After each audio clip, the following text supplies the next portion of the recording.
પ્રભુ ઈસુના ગૌરવી નામમાં આજની સવારની પ્રેમી સલામ. જય મસીહ કી. Praise the lord. હાલેલુયા. આજનું ખાતરીદાયક વચન, આશીર્વાદિત વચન, નવા દિવસે નવી ભેટ સ્વરૂપે શું છે પ્રભુનું વચન? માથીની સુવાર્તા 6ઠ્ઠો અધ્યાય અને તેનું 33મું વચન. શું કહે છે વચન? પણ તમે તો પહેલાં તેના રાજ્યને, તેના ન્યાયપણાને શોધો. અને આજે જે ખાતરીદાયક વચન આપણે જોવાના છે એમાં શોધવું, કઈ કઈ બાબતો જીવનમાં શોધવાની જરૂર છે, તો પ્રભુ એના આશીર્વાદો આપે, આનંદદાયક પડકાર આપે.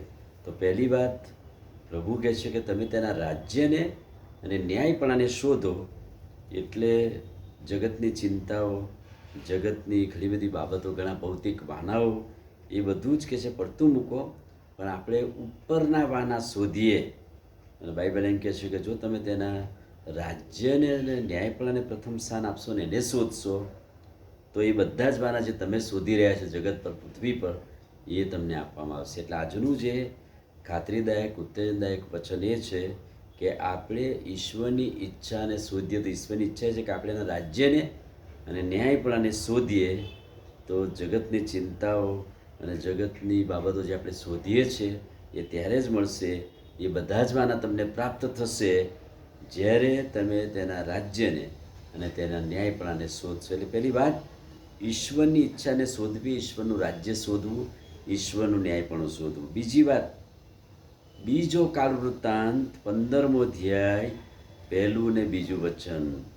બીજો કાળ વૃત્તાંત, એની અંદર શું છે કે દેવનો આત્મા ઓદેદના પુત્ર અજાર્યા પર ઉતરી આવ્યો અને એણે કહે છે કે આસા રાજાની પાસે અને સર્વ યહૂદીઓની પાસે જઈને શું કહ્યું?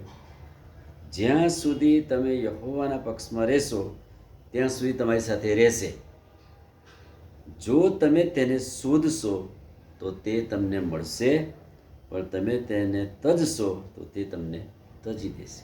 અહીંયા પણ આ પ્રભુદા કેમ કહે છે કે તમે તેને શોધો. અહીંયા પ્રથમ વચનમાં આપણે જોયું કે આપણે એના ન્યાયપણાને શોધીએ, એના રાજ્યને શોધીએ. તો અહીંયા પણ પ્રભુદા કેમ કહે છે કે આપણે તેને શોધીશું તો તે મળશે, પણ જો આપણે તેને તજી દઈશું તો તે તમને તજી દેશે. જ્યાં સુધી તમે યહોવાના પક્ષમાં છો ત્યાં સુધી તમે તેની સાથે રહેશો. ત્રીજું વચન, નીતિ વચનનું પુસ્તક 8મો અધ્યાય અને 17મું વચન. મારા પર પ્રેમ કરનારા ઉપર હું પ્રેમ રાખું છું. જેઓ ખંતથી મને શોધે છે તેઓને હું જડીશ. જેઓ ખંતથી મને શોધે છે તેઓને હું જડીશ. પહેલું વચન આજે આપણે શોધવાની વાતમાં એ જોયું કે આપણે પ્રથમ તેના રાજ્યને અને તેના ન્યાયપણાને શોધીએ તો પ્રભુ એ ઉપરના તમામ વાના આપશે. બીજું વચન જોયું, જો તમે તેને શોધશો તો એ તમને મળશે, એ તમને તજી દેશે નહીં. અને ત્રીજું વચન એ જોયું કે જેઓ મને ખંતથી શોધે છે તેઓને દરરોજ મળું છું. અને આજનું ખાતરીદાયક વચન પ્રભુને શોધવાની વાત છે. આમીન. પ્રાર્થના કરી. ભલા પ્રભુ, આજે સવારે તમારા અદ્ભુત ખાતરીદાયક પવિત્ર વચન માટે આભાર. વચનના પ્રકાશમાં અમને દોરો અને અમને તમારું સામર્થ્ય આપો. પ્રભુ ઈસુના નામમાં માંગીએ છીએ, સાંભળો ને માન્ય કરો. આમીન. God bless you.